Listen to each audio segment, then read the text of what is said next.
So ഇതൊക്കെ Oxford യൂണിവേഴ്സിറ്റിയുടെ part of യൂണിവേഴ്സിറ്റിയുടെ ബിൽഡിങ്സ് ആണ് ഇതൊക്കെ. അപ്പോൾ ഈ ബിൽഡിങ്ങിൻ്റെയൊക്കെ ആർക്കിടെക്ചറാണ് മെയിനായിട്ട് ഇവിടെ കാണാനുള്ളത്. ഓക്സ്ഫോർഡ് യൂണിവേഴ്സിറ്റി ബിൽഡിംഗ് ആണ്. ഇതിൻ്റെ സറൗണ്ടിങ്സിൽ മൊത്തമുള്ളത് യൂണിവേഴ്സിറ്റി ബിൽഡിംഗ് ആണ്. ഇതൊക്കെയാണ് ഓക്സ്ഫോർഡിൽ കാണാനുള്ള ഇത്രയൊക്കെയാണുള്ളൂ.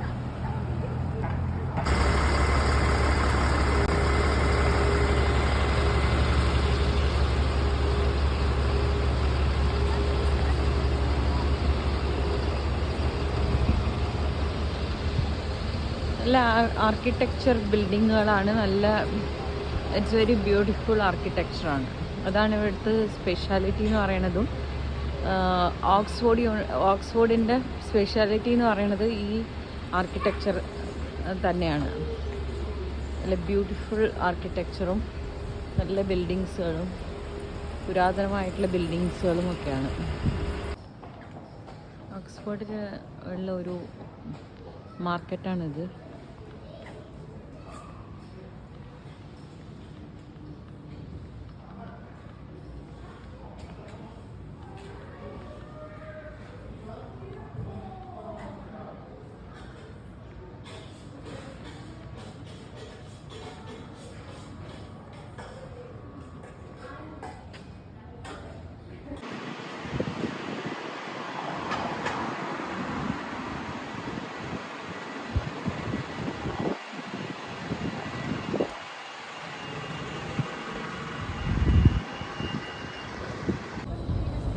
അപ്പോൾ ഇതാണ് നമ്മുടെ യൂണിവേഴ്സിറ്റിയുടെ ഓക്സ്ഫോർഡ് യൂണിവേഴ്സിറ്റിയുടെ മെയിൻ ബിൽഡിങ്ങും. എൻ്റെ ഈ ഓൾമോസ്റ്റ് ഇവിടെ എല്ലാ സ്ഥലത്തും യൂണിവേഴ്സിറ്റിയുടെ ബിൽഡിങ്സ് മാത്രമാണ് കേട്ടോ. അധികം യൂണിവേഴ്സിറ്റിയുടെ ബിൽഡിങ്സ് ആണ്. അതിൽ മെയിൻ ബിൽഡിംഗ് ആണിത്. പിന്നെ ഇതൊരു എന്താ പറയുക, ഈ ഏരിയ മൊത്തം യൂണിവേഴ്സിറ്റിയുടെ ബിൽഡിങ്സുകൾ തന്നെയാണ്. പല സെക്ഷനുകളും പല ഓരോരോ കോഴ്സിനുള്ള സെപ്പറേറ്റ് ബിൽഡിംഗ് ഒക്കെ ആയിട്ടാണ്. ഇതാണ് ഇതിൻ്റെ മെയിൻ ബിൽഡിങ്. സോ അത്രേ ഉള്ളൂ. ബാക്കിയൊക്കെ സെപ്പറേറ്റ് ഒരുപാട് സ്ഥലത്തുണ്ട് ബിൽഡിങ്. അപ്പോൾ ഒന്നായിട്ട് കാണിക്കാൻ വെക്കില്ല. പക്ഷേ ഇത് ഒക്കെയാണ് എൻ്റെ മെയിൻ ബിൽഡിങ് എന്ന് പറയുന്നത്.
ഇതൊക്കെ ഇപ്പം അയാൾക്കതൊരു പ്രസ്റ്റീജ് ഇഷ്യൂ ആയി മാറി. അയാളെ കയറ്റിയിട്ടായിരിക്കുന്നുണ്ടാവുള്ളൂ.